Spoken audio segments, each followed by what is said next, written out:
I asked the kid I was babysitting, "What do you think lurks out there in the forest?" He responded with, "My mother." I've been babysitting all summer in order to make some extra cash. At first, I just asked around at school if anyone needed a babysitter for their siblings, or if they knew anyone who could be interested.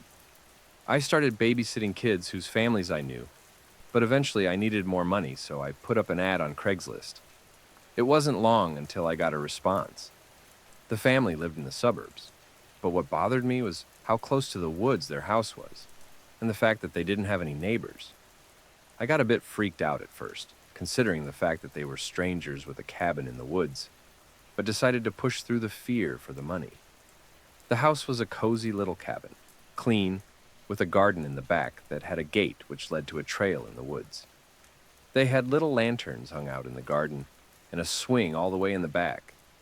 The living room had a large window that faced directly the forest, and during the day, the room was bathed in sunlight. The kitchen was right next to it, with its counter facing another huge window, surrounded by pots and vines and stupid signs like, "Home is where the family is," or, "In this house we say, sorry." Upstairs, they only had the two bedrooms. The attic was a tiny space whose window faced the woods too. The kid was pretty quiet. Honestly, I neither liked or disliked him. I tried to form some sort of opinion, but he just didn't stand out in any way. He wasn't mean or stubborn, but he wasn't a sweetheart either. He must have been around 5 or 6, so I would just put him to bed quickly and then snoop around the house. I've always been curious about whoever hired me, and I know it's not exactly recommended, but I would just go through people's stuff whenever I felt bored. It must have been around midnight that night when I slowly pulled out one of the drawers in the main bedroom. This one had all types of trinkets: coins, notebooks, pins, buttons. This family liked to collect useless stuff and let it hang around the house, and I liked to explore it. As I was studying this little ceramic statue of a horse, I moved it around, noticing the moonlight hit its porcelain from different angles. I debated whether to just take it or not. Would they even notice? My chest tightened and my mouth opened. The horse was no longer bathed in moonlight, because this huge shadow had covered it and was dancing on its porcelain. Looking around a bit, I noticed the shadow took up half the room. I could not make out the silhouette or what could have made it. It just seemed so unexpected that fear crept up to me and froze me. Someone was at the window. I know it could have been a bird. That's the rational explanation. And I could have solved all this doubt by just looking up. But I didn't, because what if it wasn't a bird? I stood still for so long, not knowing what to do until it passed, and the horse was lit up again by the moonlight. I breathed a sigh of relief and put the horse in my pocket. I didn't know at the time, but that would have been my first contact with it. Something made me stop snooping around and just get downstairs. I turned on the TV and curled up on the couch. At one point during the night, I heard creaking upstairs. I know it shouldn't have freaked me out so bad, but I still got scared, so I went to check it out. The house was dark and quiet, and the two bedrooms facing each other were empty. Empty. Where did the kid go? Jason.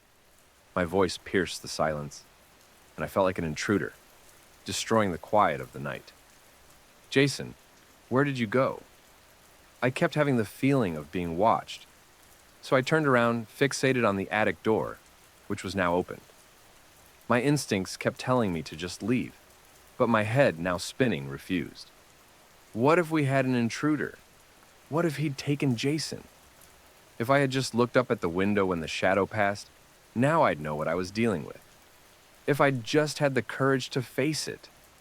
My voice sounded a lot weaker than the first time, but I still had to try. Jason? Yeah? The response was almost immediate and coming from the attic. Odd. What was he doing there? I put my foot on the first step of the stairs. What are you doing there? It's really late. Your parents are going to be home soon. Step after step, I tried to readjust my eyes to the darkness. The attic was really dark compared to the rest of the house, and I could make out a ray of light that traced out this tiny silhouette. Jason, are you there? What are you doing? You're freaking me out. I finally reached him and put my hands on his tiny shoulders, but he didn't respond. He was just staring out the tiny window into the woods. "What's going on?" I asked. "What are you looking at?" I sat next to him and stared out the window at the woods. There was a portion of grass beginning from the house, pierced by trees. The farther you went, the denser the trees were, until you discover you were completely surrounded by the woods, unable to see the sky from how tight the branches closed around you. The forest commenced from the garden and swallowed the horizon like a dark mass, blending with the sky. The window framed this darkness, this suffocating emptiness, and made me feel as if we'd reached the end of the world, and had we dared to venture into the forest, we'd just fall over the face of the earth. And there stood Jason, just staring. "What are you seeing?" He just wouldn't answer, so I decided to find out by myself. Studying the scenery, nothing particular stood out. Of course, I just needed to pay more attention. Yeah, the more you looked, the more movement you saw. Birds, animals, even the wind thrilled the branches and the leaves, the grass swaying gently. And then the shadows were the next thing you noticed. These forever moving stains on the ground. I could have stared out there for years. Maybe that's why Jason wasn't moving. There's just something about the night that keeps you up. "What do you think lurks out there?" I asked him playfully. "Where? In the woods?" "Yeah, my mom." I blinked a few times. That was unsettling. I mean, kids say weird stuff, but why would he respond to that? Was that a "your mom" joke? Was he trying to be funny? What do you mean? What does lurk mean? Oh, lurk means, well, when you wait or move slowly in the darkness because you don't want to be seen. So like hiding? Yeah, but you're lurking when you also want to do something bad. Just how animals lurk before they attack, or monsters, I added, trying to scare him. So, what do you think lurks out there in the forest? "My mother," he responded once again. My body tensed up. That's not funny. I don't want to be funny. Why would you say that? Your mom? That's an old joke, and it stopped being funny a while ago. I'm not joking. Okay, let's go to sleep. Your mother can't be lurking out there. I saw her and she's pretty nice. I don't know what she told you, but she doesn't eat people. She's out with your dad now, and they're gonna come home in a few hours. If they find out you aren't sleeping, I'll get a lot of shit for it." "Shit? Don't tell your parents I said that. Come on, let's get down." "I'm telling the truth." "What, is she a vampire?" "You know, something was standing at the window earlier." I didn't really care that much about what I was saying because, in my head, everything had a logical explanation. Jason, however, widened his gaze. "Yeah, that could have been her. Stop. I'm serious."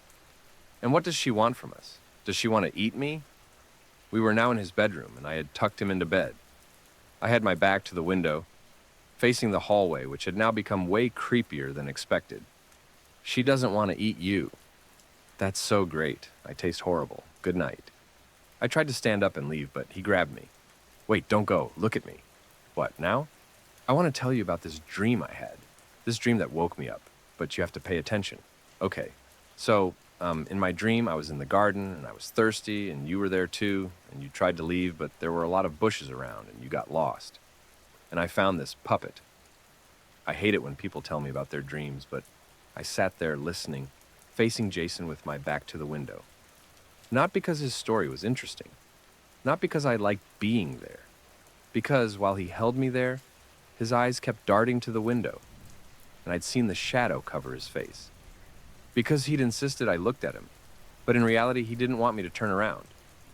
So I listened until he abruptly finished his story when moonlight reached his face again. "Thank you for the story. It was really interesting." "You're welcome. Good night." Night. I spent the next hour in the other bedroom, fidgeting with the little porcelain horse. This kid was a lot braver than I thought. In the silence, I kept trying to make out distinct, unfamiliar sounds, but didn't succeed. The house had fallen asleep, and the night had become uneventful. His parents arrived soon after that. I put the horse in my pocket and went downstairs to greet them. "Was he good, Keith?" "Yeah, the best. Don't worry." I studied both of them, head to toe, their clothes, mannerisms, facial expressions, but mostly the mom. "Were you good?" asked the dad jokingly. "I hope so," I responded. They wanted to drive me home, but I insisted on taking my bike. I closed the door behind me, but instead of leaving, I headed to the backyard. I just wanted to see something. Climbing on the fence, I made it on the roof of the porch, right next to the bedroom window, hoping to see some signs of something, anything. The window was covered in scratches, but nothing gave out what had been there. I stood there for a while, I don't know why.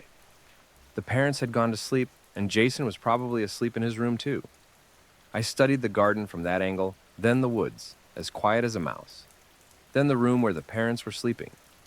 After that, I don't remember how I got home. I don't even think I took my bike, just ran frantically until my legs bled. I didn't even scream. I didn't look around or stop. Just ran until I reached my house and banged on the door. My mother answered, annoyed, and I ran past her, right to my bedroom. Covered myself in my blanket and started typing this. Because, while I was watching the parents sleep, something had caught my eye. In the hallway, what I had, though, to be a coat hanger moved all of a sudden. It had been standing there so still, I hadn't even bothered to notice it, until disappeared out of my range, then appeared again. This bony, twisted silhouette dragged itself into the bedroom and stood right next to the mother, who was sleeping. It looked uncanny, like a human who'd starved to death. With wide eyes and arms so long, they trailed behind it when it walked. It just stood there watching the parents, then lifted a bony finger and started counting. I stood there frozen watching this horrifying show, forever scarred in my head. It kept counting and counting and counting. I was so scared to move that I would have watched it forever. It wasn't until something else happened that made me break into this exhausting run. It saw me.